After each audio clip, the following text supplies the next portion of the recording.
Hey, what's going on everybody? It's ETA Prime back here again. Today I am super excited because we finally get to take a look at the upcoming Retroflag pistation case. Now this thing looks absolutely amazing and it's designed for the Raspberry Pi 4 by Retroflag. And when it comes to Retroflag, they're no stranger to retro style cases for the Raspberry Pi. They're actually going to be putting out two different versions. First up, we have the regular old pistation case. If you want that original PS1 look wrapped around your Raspberry Pi 4, then this one's for you.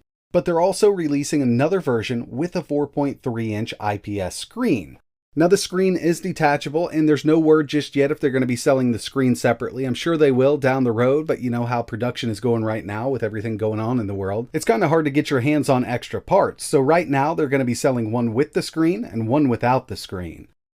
So I've actually had both of these cases in my possession for the last 2 weeks, and I can tell you right now I am a huge fan of this one with the built-in LCD. It's actually not a built-in LCD. You can detach it from the rear. That's what makes me believe that down the road they will be selling these LCDs separately. And it's a 4x3-inch IPS panel with stereo speakers. We do have brightness and volume control built in. I believe the screen is made by Waveshare or whoever makes Waveshare's products because the OSD looks exactly like the Waveshare's.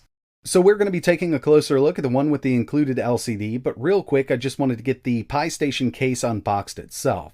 Now this is a really nice little design. It looks exactly like an original PlayStation 1. This is not the slim model or the mini model, but I think they did an absolutely amazing job with this case here. It does have a safe reset and power button built in. We also have access to two USB 2.0 ports on the front, and if we press the eject button, the lid's going to open up. We have a little bit of ventilation there, and we can also store some extra SD cards. So yeah, that's a cool little touch. Along with the case itself, you're also going to get a user manual, a screwdriver, and all the screws you need to get your Pi 4 mounted inside of here. And to do that, it's actually really simple. They have added the switch in here so you can disable that safe shutdown if you want to. We've also got our GPIO harness and two USB 2.0 ports that need to plug in. They've also added a 2-pin fan header. We can add a 3-volt or a 5-volt and a 40mm fan bracket. So assembly is super easy. I've got a Raspberry Pi 4 4GB model. Around back here, we do have these two little screw holes, and if you want to add an LCD down the road, that's where it's going to mount up. But basically, we're going to plug in the GPIO harness. And they've actually set this up so you can only plug it in one way. There's a little notch on it. Next up, we need to plug in our USB 2.0 ports. And with the included screws, you're just going to mount your Pi right in the top half of the shell. Actually super easy to do. You need to make sure you do remove your SD card because we can access it from the bottom of the case. And if you want to add a heatsink and fan, you can always do that. We do have a little bit of room in here. I would recommend one of the smaller single fan heatsinks that you can pick up on Amazon for super cheap. But yeah, I love the design of the original PlayStation 1 and I think they've captured it perfectly with this small case. Now it's time to take a look at the one with the included LCD, and this is definitely my favorite. At first, I was a little skeptical, but it does work out pretty well. One thing I love about this is it does add a full-size HDMI port, and we still have access to our 3.5mm audio jack. Two screws on the back can be removed, so you can pull the LCD right off. And with the case, it's the same case we just took a look at, minus the LCD. So those will fit on the regular case if they're going to sell them separately. And it just plugs right into the back, micro HDMI and USB Type-C. You can secure it with the two screws on the back and this thing is good to go. So let's go ahead and start it up. I'm actually running recall box. We'll just press the power and I'll pull this little screen protector off.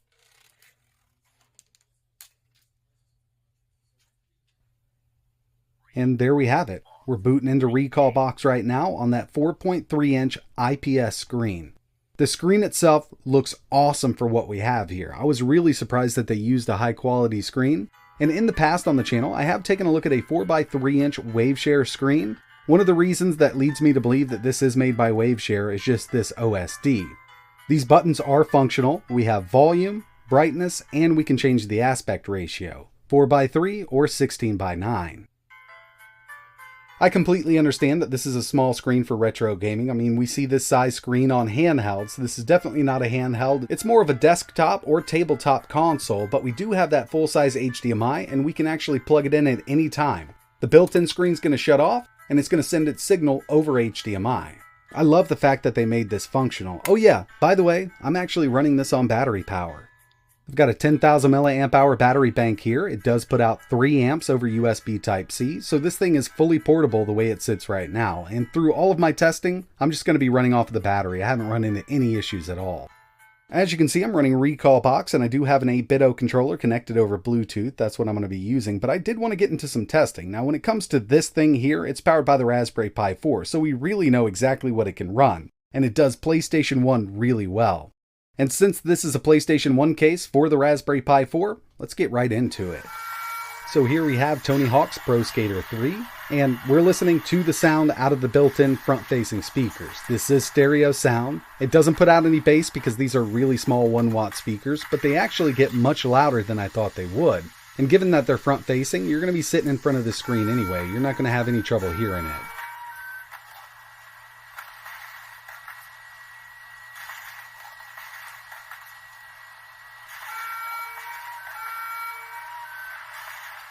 Checking out a little bit of Tekken 3, and we do know that the Raspberry Pi 4 handles PlayStation 1 really well. You can use DuckStation or PCSX, and with the latest release of Recall Box, they have added DuckStation if you choose to use it.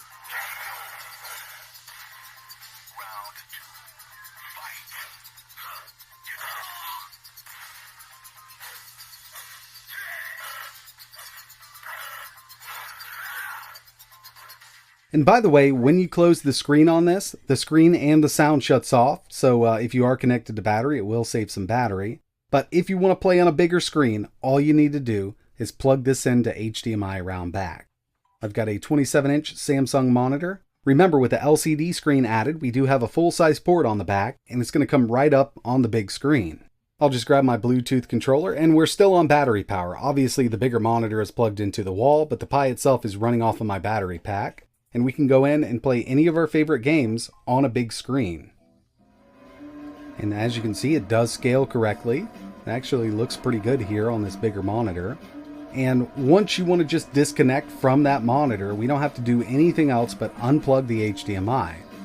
So I just need to pause the game, unplug that HDMI cable, and I can finish up this same game here on the built-in 4.3-inch screen. Give it a second to come up, and hopefully you can see it here. But we still have that game running exactly where I was. So we don't have to shut down or reboot or anything. It automatically adjusts from the built-in screen to HDMI. Overall, I'm a huge fan of the new Retroflag pistation case, especially the one with the LCD. And I know this won't appeal to everybody. It is a smaller screen, but I really do like the idea of it. Especially given the fact that I can run this off of a battery pack, and it's basically just a portable little console now. And even though it's a PlayStation 1 inspired case, we still have that Raspberry Pi 4 in here, so we can play thousands and thousands of retro games from different systems. Here I have some PSP going just to keep on that, Sony platform there. This is Soul Calibur Broken Destiny, and it actually runs really well on the Raspberry Pi 4, and I'm not overclocked at all with any of the stuff that you saw in the video.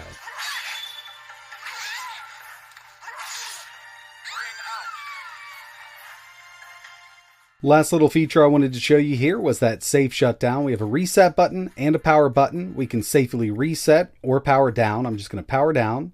It's going to run the script for us, and it's going to safely shut down the Raspberry Pi. That way we don't have to pull the power and risk corrupting our SD card. They've added this to most of their cases, and it's always worked out really, really well. This is going to be releasing on Amazon to the public November 28th. I'm going to leave some placeholder links in the description. You can't pick it up right now at the day of uploading this, but on the 28th of November, you will be able to buy the base model or the model with the LCD.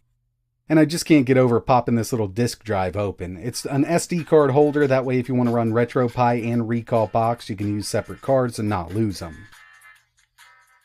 If you're a fan of the Raspberry Pi and the original PlayStation 1, then I really believe that you're going to love this thing. And I will have another video coming up. I'm going to show you exactly what heatsink we can use in this. Retroflag decided not to send a heatsink with this, but we can add one, and they're really cheap on Amazon. Another thing I'd like to do is just show you how to install the safe shutdown and the HDMI switcher script. It's really easy to do, but I know some users out there might have some issues, so I will do a tutorial on that. But that's going to wrap it up for this video. I really appreciate you watching. Let me know in the comments below what you think about this. Are you going to pick up the base model or the model with the LCD? If I had to choose, I would personally pick up the one with the LCD. If you have any questions, let me know in the comments below. And like always, thanks for watching.